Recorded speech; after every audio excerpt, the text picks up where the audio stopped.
Hello and welcome. My apartment is not looking very holiday themed at the moment. There are currently no holiday decorations at all. I know. Yeah, so I actually over the weekend I was gonna buy. I just said, let me buy an evergreen candle or a pine candle or a bayberry candle, and I struck out. I looked in three different places and wasn't able to find the candle. So as it stands, I'm still decorationless, but Richardson Reeds tagged me on the Elf on the Bookshelf tag, which is kind of a Christmas theme. So maybe get a little holiday, on the holiday spirit a little bit and respond to this tag. My understanding is Richardson Reeds originated this tag, so I will link to his responses below, but let's jump into it. So, number one, does your family have an elf, or did they have one when you were growing up? Well, we had one. We had elves. I'm going to show you a picture. Um, this is what they looked like. So it wasn't really the elf on the shelf. This is I looked up this vintage. This is from the 1960s knee hugger elf. It was a Christmas decoration. So this whole backstory of Elf on a Shelf thing, I think that came around 2005 or so. There was a book or something back then that started this whole myth backstory about the Elf on the Shelf. We did not call this Elf on a Shelf. It was just a Christmas decoration. We didn't call it anything because it didn't have any kind of cultural attachment to it other than just a decoration. But we had this one in red like this, and then it had a pair in green that had a red collar and red gloves. So we had a red and green one, so we had two. Yeah. Number two, what was your favorite Christmas book or story growing up? Mine was 'Twas the Night Before Christmas. We had kind of an illustrated storybook of that, and my dad was a fantastic storyteller and could really embellish a story. He could really spin a story, and so it was always a lot of fun to have him tell us this story. And I'm sure he got tired of, in the month of December, telling us this story repeatedly, my sister and I. So yeah, 'Twas the Night Before Christmas. Number three, what was your favorite Christmas movie growing up? Okay, well, so my favorite, I guess, Christmas TV show was Rudolph the Red-Nosed Reindeer. This was TV, in my age. Do not let my youthful appearance fool you. I am well into middle age. So this was before there was the internet. This was before there was DVDs. This was before there was video cassette recorders. This was before there was cable TV. This was when there were three networks, and we had to wait every year for programs like this to come on. And so we started watching for these Christmas shows when we were kids because, you get one chance to see it. You have to wait a whole nother year if you miss it. So this was a real treat that we looked forward to. And then as far as a movie goes, I love and have always loved, there's a 1970 version of Scrooge. It's called Scrooge. It's a musical version of Charles Dickens', A Christmas Carol. Albert Finney plays Scrooge, and it's got the best Victorian street dance scene ever. I'm going to link to it below because I found it on YouTube. I will also link to a song from Rudolph the Red-Nosed Reindeer that I always really, really liked. It's sung by his girlfriend, Clarice, the doe. Because I love Rudolph the Red-Nosed Reindeer. I was a little bit of an oddball of a misfit kid myself. And, Rudolph the Red-Nosed Reindeer is all about the misfits, right? Rudolph's a misfit. There's the elf that wants to be a dentist. That's a misfit. There's the island of misfit toys. And Clarice sings Rudolph a song there. There's Always Tomorrow. And it's just such a great song. I even loved that song sort of as a kid. So, yeah, I'll link to those below. Number 4, do you have a favorite Christmas carol? What was it?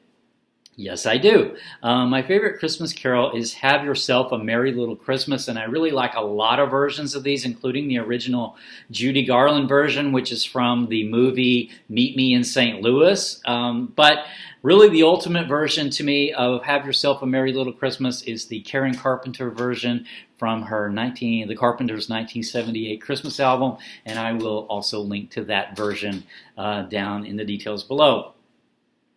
Yeah, Elf on a Shelf. Number 5, Elf on a Shelf moves around a lot. What book or book title has survived the most moves with you? So I've used this book before on a tag because a friend gave me this book, and it's got an inscription in the front. So I know that I got this book in 1989. Of course, this is a really old edition. But the book is called Lanterns on the Levee. It's a story of the 1927 Great Mississippi Flood. It's a memoir from that time by William Alexander Percy. And I counted up, I think I've moved 14 times since 1989. So this book, I have carried it around with me always. And it was a gift, so I will always keep it. All right, number 6. Who is your favorite elf from literature? That would be Galadriel from The Lord of the Rings by Tolkien and other Tolkien stories. But I love Galadriel. You know, she is shimmery. You know, she's luminescent. She walks in slow motion a lot. She's accompanied by a Celtic choir a lot of times. Galadriel, I just love that character. She's so, I don't know, so something about her, so sort of ethereal. And I've just always been fascinated by her. So Galadriel, yes. Number 7. Some elves come from the North Pole in a very famous workshop. In literature, what is your favorite imaginary land? Okay, so I get to finally use this book for something. The Book of Legendary Lands by Umberto Eco. This book is not that big, right? But you could anchor a boat with this book. And the reason why is it's absolutely filled with gorgeous illustrations. And so the one I'm going to show you is my favorite imaginary land. That is Atlantis. This is a illustration from a 1928 book called The Secret Teachings of All Ages, the pyramid, the Temple of Knowledge, I guess, the Atlantean Mystery Temple illustration. So I wanted Atlantis when I was a kid. I wanted it to be true so bad, you know. So maybe it is, you know, maybe it is true. I love it. You know, I just think it would be a fascinating sort of place to go to and live in. So I think Atlantis grabbed my imagination when I was a kid and sort of still captures it even today. So number 8, elves help create gifts. What book stands out in your memory that was given to you by someone as a present? Well, you know, I don't get that many presents, so I decided to just use my 2 books that I got as a present. So far, I've gotten 2 books in 2017 as a present. This one, Books and Readers in the Early Church, A History of Early Christian Texts by Harry Y. Gamble. This was given to me by fellow booktuber Richardson Reads. And you will be seeing this book again in the near future. Just hint, hint. And then my cousin and her husband sent me Black Edge, by Sheila Kolhatkar, Inside Information, Dirty Money, and the Quest to Bring Down the Most Wanted Man on Wall Street. This is a true crime book about Wall Street crime, and my cousin and her husband wrote a really nice inscription in the front. They gave me this book because part of it pertains to the pharmaceutical biotechnology industries, and that's the industry I work in, so they thought that it would be interesting to me, and wow, it was a page turner. It was really good. I didn't know what to expect from it, but once I got started on it, I really couldn't hardly put it down. I did a book chat on this, which I will link to in the details below. All right, so number 9, Santa and his elves deliver gifts on a sleigh drawn by reindeer. What form of transportation from literature would you like to try? So let me pull it up for you. From Two Like the Lightning. You can kind of see it right there. It's a flying car. Two Like the Lightning, I read this book earlier this year. The second one I had hoped to get to in my free reading period, but I ran out of time.